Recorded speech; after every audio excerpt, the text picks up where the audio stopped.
Praise the lord. ఈరోజు వాక్యాంశము మత్తయి సువార్త 3:7. మారు మనస్సుకు తగిన ఫలము ఫలించుడి. ఆమెన్.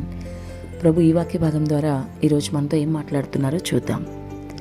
మారు మనస్సు అనేది చాలా ముఖ్యం. క్రైస్తవుడికి మనసు మార్చుకోవాలి. మనసులో యేసుక్రీస్తుని ప్రథమ స్థానం ఇవ్వాలి. ఆయనకి ప్రథమ స్థానం ఇచ్చి ముందుకు వెళ్ళాలి. ఆయనే ప్రాధాన్యమై ఉండాలి. అంతేకాదు, దానికి తగిన ఫలం కూడా ఫలించాలి. రెండు కూడా చాలా ముఖ్యమైన విషయాలు. మరి సహోదరి సహోదరుడా, ఈరోజు నీవు మారు మనసు పొందిన వ్యక్తివేనా? మారు మనసు అంటే ఏమిటో నీకు తెలుసా? నీ మనసు పూర్తిగా యేసు వైపు తిరగడమే మారు మనసు అని తెలుసుకో.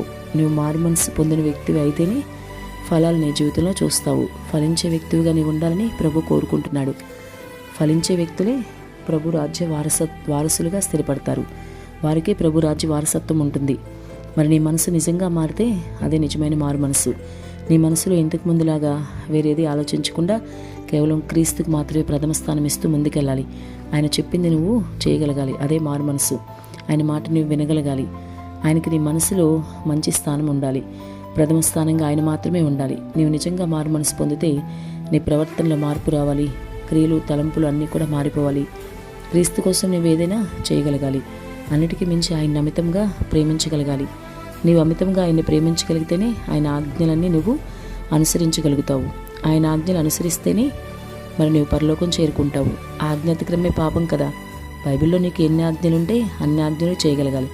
ఒక్కదాన్ని చేయలేకపోతాను, ఇది మాత్రం నేను చేయలేనులే అని నువ్వు సులువుగా పాపంలో పడితే ప్రభు ఒప్పుకోరు. ప్రతిదీ కూడా చేయవలసిందే. కాబట్టి క్రీస్తు కోసం నువ్వు గట్టిగా నిలబడు. అన్ని విషయాలను ప్రభువుకి ఘనత వచ్చే విధంగా నీ జీవితాన్ని మలచుకో.